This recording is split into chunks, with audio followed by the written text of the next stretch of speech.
So, welcome.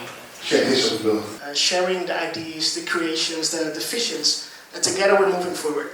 Talking about, yeah. Nuclear war, yeah. Tracing the traces of a hidden legacy. Let me feel it a little bit louder. Time! Yeah. Let's do this again. 1, 2. Time! Nothing! Sharing. Shared history of the world. A legend, a trailblazer, Cherie Renee Thomas. Working towards this moment for the last 5 years. Yeah. And have so many great thinkers, writers, creators. The creation story of the universe and the origin of this world, but then from an African and Caribbean perspective. That's Afrofuturistic. Because the system that everybody, pretty much everyone in this room was born into is coming to an end. I'm not so much for the commercial and habitual use, but it's a way to get closer to working with the earth. And we are people of the earth, right? Which rites of passage means that you're not just learning from the elders also learn from the youths. I remember a man approached me and asked me, would you sell the rights, intellectual rights to BSAM for $500,000 on the spot? And I said, no, I'm not going to sell my people's future. Looking at the present, going to the future. So I'm going to focus my energy on Black Joy. Black Joy is the highest form. All the way from Brazil, and it's so important that you can feel the energy and the love and the warmth from the audience. And thank you very much for sharing your energy and your beauty and your art with us. Thank you very much, Danica. We're ready. Are you ready? The power of ancestry, the power of history, but also looking at the future. That's where Afrofuturism comes together.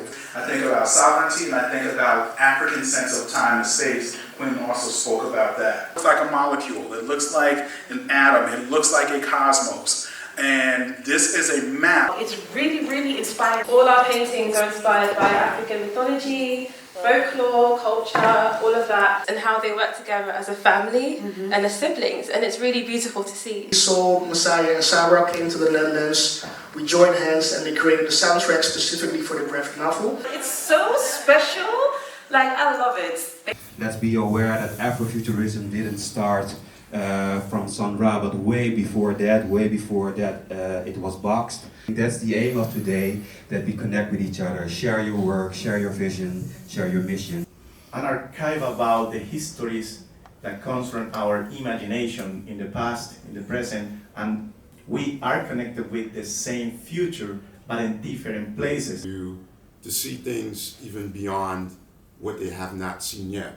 So I want to thank you for that. I did 3 books, including Africa Risen, which is the most recent. All 3 won the World Fantasy Award. My work for the exposition is about myself, but also about everybody else that is struggling with the same thing. I'm sticking to the Black Joy. It doesn't matter which direction you take me, up, down, side, forward, I will show you joy. I said, let me go into the world that I experienced. 1, 2, 3. Instead of falling straight down, Ampong had mercy on the children and let them float down to the surface like feathers on a breeze. There are Black people in the future, yo. Now we're wondering, like, was it a novel, was it fiction, or was it prophecy? The word Afrofuturism is a word that not limited to technology and science, because we're human. It represents how we learn from our ancestral space, our inner space, the infinite galaxy within all of us. There is no love without action, right? Stop asking for permission to be great. Stop asking to be accepted, to be great, to be acknowledged. You have websites. If not, make one. Control your own imagery. Control your own story. We are the vision of the future. So before anybody was sitting before Europeans were writing, we had visions of the future. You said it's to imagine something? We're not imagining anything. This is us owning our narratives, telling our stories the way they were. Just a quick add-on. You said it's to imagine something? We're not imagining anything. This is us owning our narratives, telling our stories the way they were, because when we were colonized, they didn't say we had queendoms. You know, you have the story of Queen Nandi, there's the story of Queen Zinga, there's the Yeah, Sante, there are all these stories we need to tell. Because like the African proverb, the famous one says, when the story of the lion is not told by the lion, I'm paraphrasing it, the glory will always go to the hunter. We are the lions, let us tell our stories. Did you know that there are black people in the future? And so buying the comics is also going back to the roots. Yeah. Hip-hop is now the largest culture in the world. If you go to Japan, China, New Zealand, wherever you go, it's hip-hop. Yeah. When you listen to the commercials, it's hip-hop. Music. So. For him or for hip-hop? For we do for the both. Yeah. That being said, yeah. It's an expression of the soul. If you want to produce something great, you also have to embrace your terribleness. When I was little, I was dreaming of movies like this. And when I started doing film, I still have not done a movie like this. And I've done a lot here in the Netherlands, but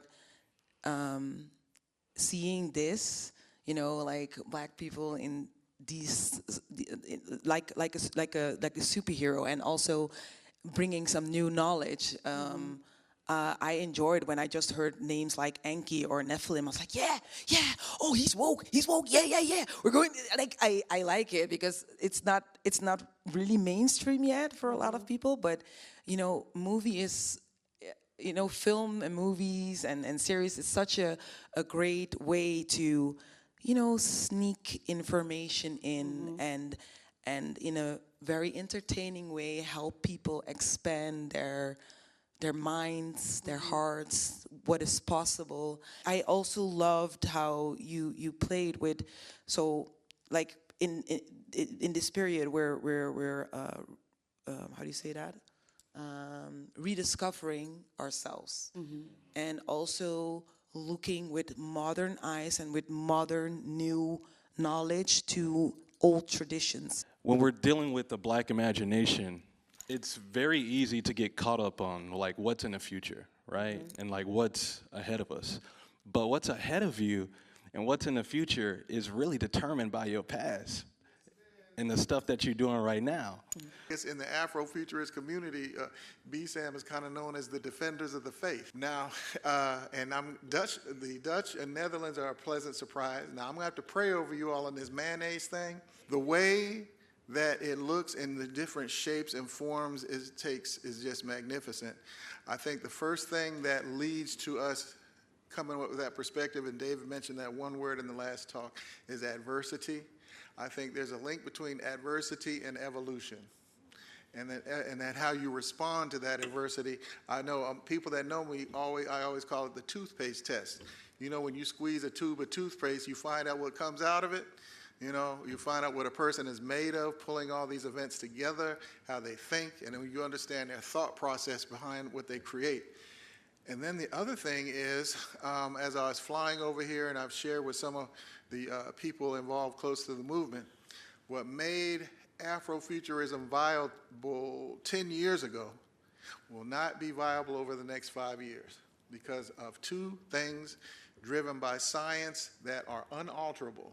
And that is the impact of the artificial intelligence phenomenon and the impact of climate change. Those two scientific facts are going to impact how we do Afrofuturism over the next decade. I'm confident that the Black Speculative Arts movement is going to adapt to those realities because we have members that are always focused on that. So even if my Americans get mad at me, I'm like, look, I'll go get Suriname, Africa, and Europe, and we're going to make it happen anyway. So we needed more good stories or interesting stories than are presently produced. This is the time where a revolutionary kind of art is going to come out, an art that is going to reflect the transition that human beings are going to go into for the remainder of the 20th century, and the revolutionaries are going to be remembered as the artists who really spoke to the needs of the moment. That would maybe make some people feel uncomfortable, but it gave people a vision of what to work through to get through to the other side. As they say, when you're going through that valley of whatever, you don't stop, you keep going until you come out on the other side.